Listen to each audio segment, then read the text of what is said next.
Parts of the city of Miami are underwater as Hurricane Irma heads for mainland Florida, triggering storm surges across the south of the state.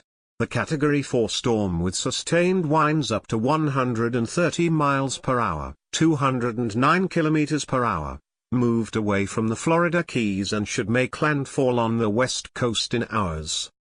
About 2 feet, 60 centimeters, of floodwater has been seen in the city's financial district, where one major street resembled a river. More than 1 meter homes are without power. More than 6.3 million people in Florida were told to evacuate, with warnings of a life-threatening storm surge. Irma has already devastated parts of the Caribbean with at least 27 deaths. Extreme winds and storm surges continued in the lower Florida Keys area, which includes Key West. All residents had been ordered to leave. Some surges could reach 15 feet, 4.6 meters. One official had warned staying on the islands would be almost like suicide. Media reports say a man was killed on Saturday in the Keys when his pickup truck crashed into a tree as the storm gathered pace. As the eye of the storm is moving north to mainland Florida, more than 1.4 million homes in the state are reported to be without power and more than 100,000 people have taken refuge in shelters. Cities such as Tampa and St. Petersburg seem set to bear the brunt.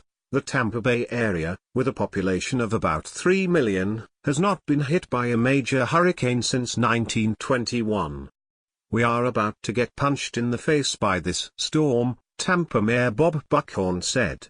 Florida Governor Rick Scott said he was very concerned about the West Coast.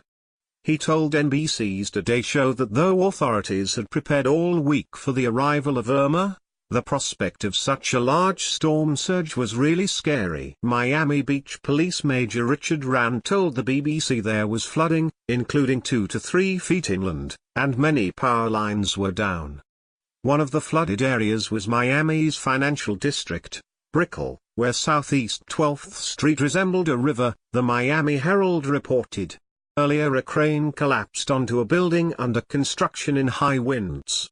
Irma is the most powerful Atlantic storm in a decade, and has already caused widespread destruction on several Caribbean islands. Another storm, Jose, further out in the Atlantic behind Irma, is a Category 4 hurricane, with winds of up to 130 miles per hour. It initially followed a similar path to Irma and had threatened several islands already hit by its predecessor, but it has now tracked harmlessly to the north.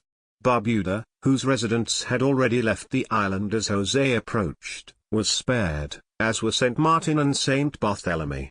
Hurricane Katia, in the Gulf of Mexico, a Category 1 storm with winds of up to 75 miles per hour, made landfall on the Mexican Gulf Coast in the state of Veracruz late on Friday before weakening to a tropical depression. Are you in the region? Are you a holidaymaker unable to get a flight home or a resident who has been preparing for Hurricane Irma? If it is safe for you to do so, share your experiences by emailing haveyoursayatt@bbc.co.uk. Please include a contact number if you are willing to speak to a BBC journalist. You can also contact us in the following ways.